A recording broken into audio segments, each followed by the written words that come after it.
महाभारत में बड़े भाई धृतराष्ट्र के अंधे होने के चलते हस्तिनापुर की गद्दी संभालने वाले उनके छोटे भाई पांडु को मरग जोड़े का श्राप के चलते अकाल मृत्यु मिली थी।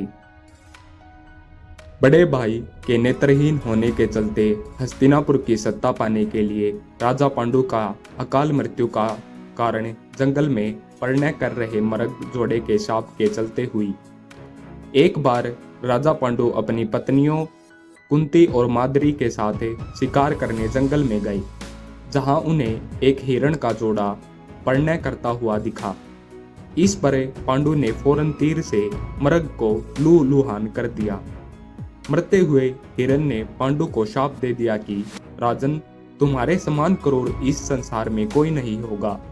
तुमने मुझे परिणय के समय बाण मारा है। जाओ, जब भी तुम भी परिणय में जाओगे तभी तुम्हारी मृत्यु हो जाएगी।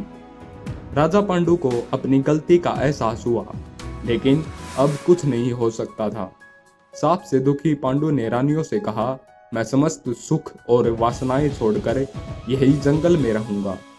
तुम सभी हस्तिनापुर लौट जाओ। मगर दोनों ही रानियों उनके साथ ही जंगल में रुक गई। इस बीच राजा पांडु ने अमावस्या के दिन ऋषि मुनियों को ब्रह्मा जी के दर्शनों के लिए जाते देखा।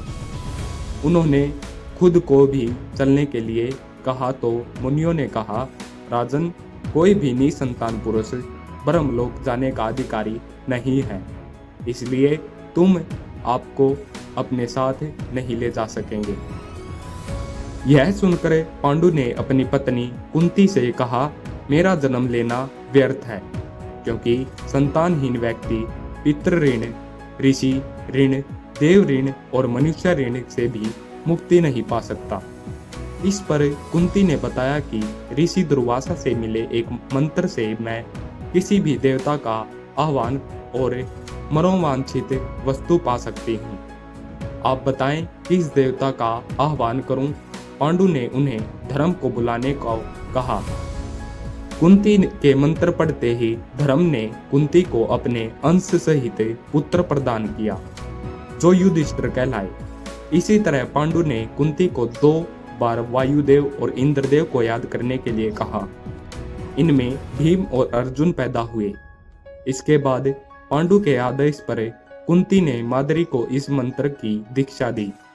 माद्री ने अश्विनी कुमारों को याद किया, जिससे नकुल और सहदेव का जन्म हुआ।